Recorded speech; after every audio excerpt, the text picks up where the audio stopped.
انا عايز اوري الناس مقطع يا جماعه. امبارح كنت هتجنن لما شفته. انا عايز كل الناس تعمل مشاركه للفيديو ده. هوريك مقطع خلاني الطم على وشي امبارح.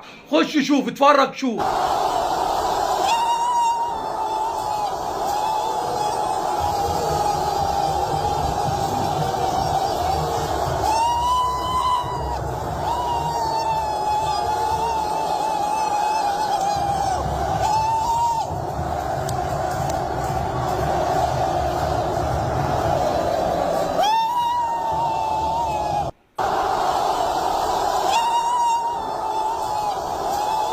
انا عايز اعرف احنا كنا بنقابل مين. حد يقول لنا احنا كنا بنقابل مين. الدولة تقول لنا مين الفريق اللي احنا كنا بنلعبه ده. ده مين ده؟ ده السيتي؟ ده برشلونة؟ ده نهائي دوري الابطال؟ ايه اللي بيعمله الجمهور ده يا جماعة؟ ايه ده؟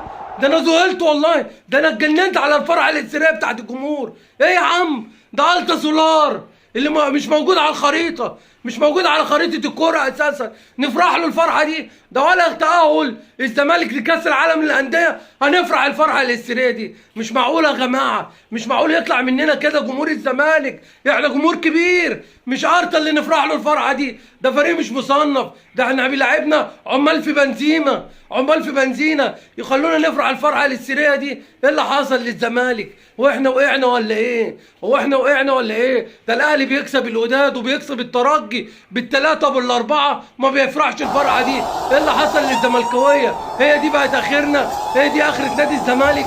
فريق زي التا سولار، فريق مش مصنف، فريق ملوش في الكوره، فريق الدوري بتاعهم 9 انديه نفرح له الفرحه دي ويفضل غالبنا الشوط الاول هنا في ملعبنا وسط جمهورنا 1-0 ورقعنا في جيبوتي 2. يعني حرام يا جماعه، حرام اللي احنا بنعمله في نفسينا. مش نادي الزمالك اللي يحصل فيه كده. انتوا دمرتوا نادي الزمالك، مجلس الاداره القديم دمر نادي الزمالك. جمهور الزمالك خلاص راحت منه، هربت منه عشان الجمهور يفرح الفرحه الهستيريه اللي حصلت امبارح في مباراه التر دي. ولا كاننا خدنا كاس العالم، ولا كان مصر صعدت لكاس العالم عشان نفرح الفرحه دي يا جماعه. يا جماعه حسوا بنادي الزمالك، حسوا ادي الفيديو ده رساله لعيبه الزمالك. بصوا انتوا وصلتوا الجمهور لايه؟